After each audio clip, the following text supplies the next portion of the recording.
کچھ نکلے گا معاملہ اس میں سے. کوئی اور اسٹیبل. جی السلام علیکم. ظفر ہاشمی, روزنامہ دنیا سے.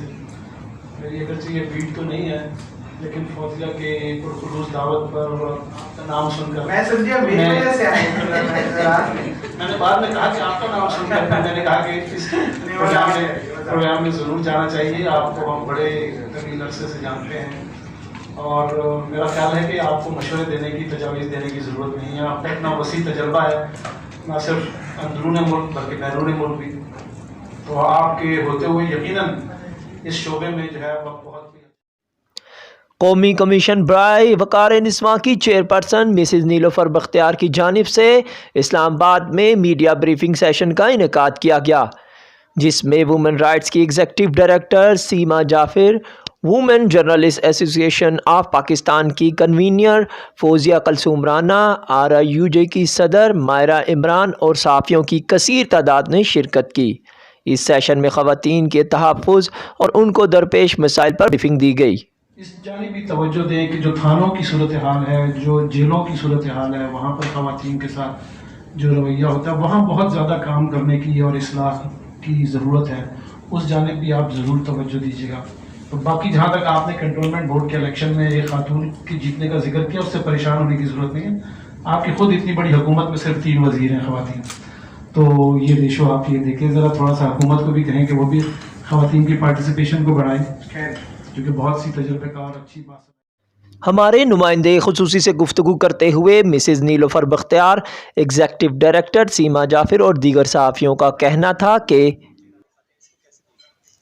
دیکھیے, اسی لیے ہم کوشش یہ کر رہے ہیں کہ ہم ہر سٹیک ہولڈر کو اپنے ساتھ لے کر چلیں. آج میڈیا کی یہ کانفرنس ہے, اس کے علاوہ ہم نے سول سوسائٹی کی کانفرنس رکھی ہے, پارلیمنٹیرین سے الگ مشاورت ہم کر چکے ہیں. ہم ہر لیول پہ جا رہے ہیں, چاہے وہ پولیس فورس ہو, چاہے وکلا برادری ہو, جوڈیشری ہو, جیلوں تک ہم جا رہے ہیں, تاکہ ہر جگہ پہ جہاں خواتین ہیں جن کو ہمارے تحفظ کی ضرورت ہے, اس کے تحفظ کے لیے بہتر اقدامات کر سکیں. تو انشاءاللہ یہ شروعات ہے اس کمیشن کی. آئندہ چند مہینوں میں میں یہ چاہتی ہوں کہ عورت معاشی طور سے اتنی مستحکم ہو جائے کہ وہ اپنی پیروں پہ اسٹرانگلی کھڑی ہو جائے. اور جب ایک عورت معاشی طور سے مستحکم ہوتی ہے تو اس کے لیے بہت زیادہ آسان ہو جاتا ہے حالات کا مقابلہ کرنا. ایک وہ عورت جو پڑھ لکھ جاتی ہے, اس کے لیے قوانین کو سمجھنا آسان ہو جاتا ہے. سو ہمیں ضرورت ہے ایک پڑھی لکھی, ایک معاشی طور پہ مستحکم عورت کی, جو دنیا کا اور حالات کا مقابلہ کر سکے. آج صرف پاکستانی عورت کے لیے یہ مشکلات نہیں ہیں, دنیا بھر میں یہ وائلنس کی لہر ہے, اور کووڈ کے بعد اس میں بہت شدت آ گئی ہے.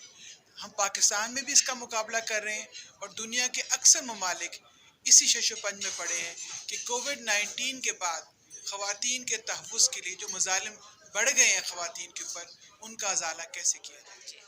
السلام علیکم جی, میرا نام سیما جعفر ہے, میں ایگزیکٹو ڈائریکٹر ہوں حقوق پاکستان, جو EU فنڈڈ پروجیکٹ ہے ہیومن رائٹس کی پروٹیکشن اور پروموشن کے لیے پاکستان میں. ہم ملک بھر میں کام کرتے ہیں وزارت انسانی حقوق کے ساتھ, اور پروونسز میں بھی سارے سوشل ہیومن رائٹس ڈپارٹمنٹس کے ساتھ. ہم نے خواتین کے حقوق کے بارے میں کافی اویئرنیس ریزنگ پروگرامس کیے ہیں. اس میں ہم نے فلمز بنائی ہیں, ویڈیوز بنائی ہیں, کیمپینز کی ہیں, جس میں FIR کیسے کاٹتے ہیں, نکاح نامہ میں کیا حقوق ہے, جائیداد کے کیا حقوق ہیں, اس میں جو وائلنس اگینسٹ ویمن ہے اس کے بارے میں آگاہی پیدا کی ہے کہ زنا بالجبر اگر ہو عورت کے ساتھ وہ کیا کرے, سیکشل ہراسمنٹ ہو تو کیا کریں, آنر کرائمز کے اوپر.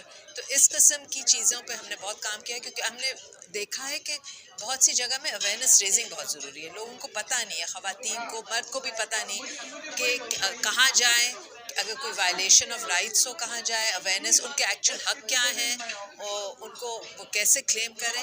تو اس کے لیے بہت ضروری کام ہم کر رہے ہیں, اور ساتھ ساتھ ٹریننگ بھی ہو رہی ہے جوڈیشری کی, پروسیکیوشن کی انڈر حقوق پاکستان پروجیکٹ, ان کو بھی سینسٹائز کریں, پولیس کے ساتھ بھی جینڈر سینسٹائزیشن ورکشاپس وغیرہ. تو کافی کام ہے اور بہت کام کرنا بھی ہے, بٹ امید ہے کہ these are steps in the right direction. اور خواتین اور NCSW کے لیے خاص طور کے ساتھ کام کر کے, نیلوفر بختیار صاحبہ کے ساتھ, تو بہت پتہ, she is a very dynamic person, and I think بہت سی چیزیں اب